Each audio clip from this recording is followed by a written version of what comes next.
हरिद्वार मानती की ओर से पधारी हुई है। आपको विशेष संदेश देने के लिए हमारे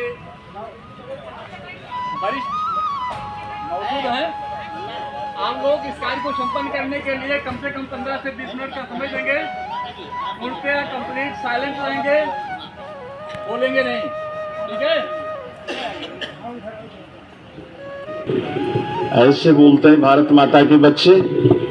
हाँ, चलिए अब की भूल गए थे, अब की बार यही तो हमें ध्यान दिलाया आए हैं कि आप जिस देश के वासी हो उनकी आवाज सुनकर दुश्मनों के छाती फट जाते हैं। बोलिए भारत माता की। कुछ कुछ बात बने। एक सूटी नंबर की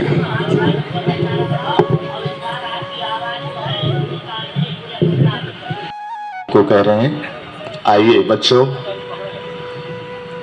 बुद्धि बढ़ाने वाला, सन्मार्ग पर चलाने वाला वह महामंत्र एक साथ बोलिए, जिससे आपका जीवन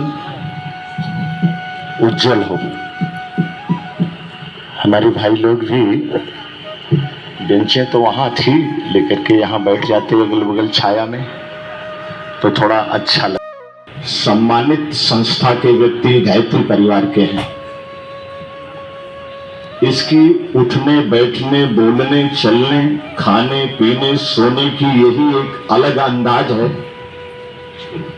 जिसे सारी दुनिया आज इसको बड़ी सम्मान की निगाह से देख रही है। तो हमारे परिजन, वरिष्ठ परिजनों से प्रयास किया जाएगा आप तक पहुंचाने का।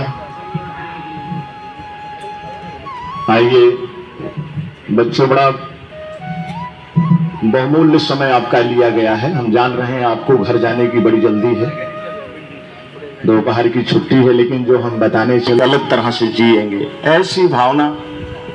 छोड़िए,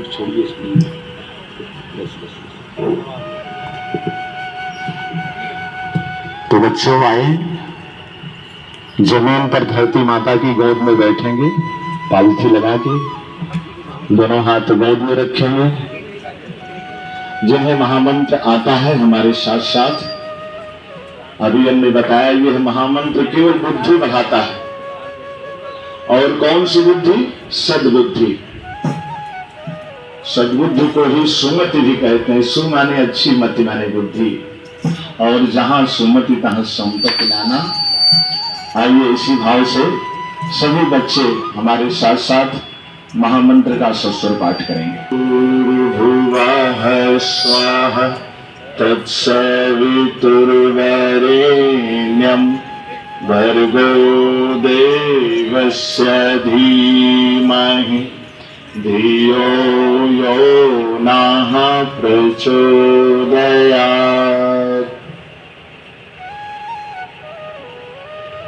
गाड़ी बंद कर दो बाबू। देवी स्वरूपा माताओं बहनों, देवतुल्य युग ऋषि परम पूज्य गुरुदेव के वरिष्ठ प्रज्ञा पुत्र परिजन, छोटे छोटे प्यारे प्यारे बच्चे और बच्चियों, बड़ा ही महत्वपूर्ण संदेश इस जमाने में हम आपको बताने आए हैं, जिस समय चारों तरफ आग लगी हुई है, हाहाकार मचा हुआ है, हर व्यक्ति घबराया हुआ जीवन जी रहा है। कोई भी ऐसा व्यक्ति गारंटी के साथ आज सोच नहीं पा रहा कि घर से निकले हैं और सकुशल घर चले आएंगे। प्यारे बच्चों, इसमें किया क्या जाए, कैसे इन भयानक स्थितियों से बचें। चारों तरफ एक्सीडेंट, दुर्घटना, बच्चों का अपहरण, बच्चियों को काट काट के सूटकेस में भरना, परिवार में एक दूसरे को देखने दुश्मन की तरह देखना, सारे देश एक दूसरे को समाप्त करने पर लगे हुए हैं। ऐसी स्थिति में हम पढ़ लिख कर क्या करेंगे? ऐसी स्थिति जब भी आती है प्यारे बच्चों, आप ही बच्चों की तरह से कोई बच्चा आगे निकल कर आता है और अपने इस भारत देश की व्यवस्था को फिर से ठीक कर देता है। हमारा भारत देश एक ऐसा देश है जिसे माता कहा जाता है। सारी दुनिया को ज्ञान देने वाला, सारी दुनिया का मार्गदर्शन करने वाला हमारा देश रहा।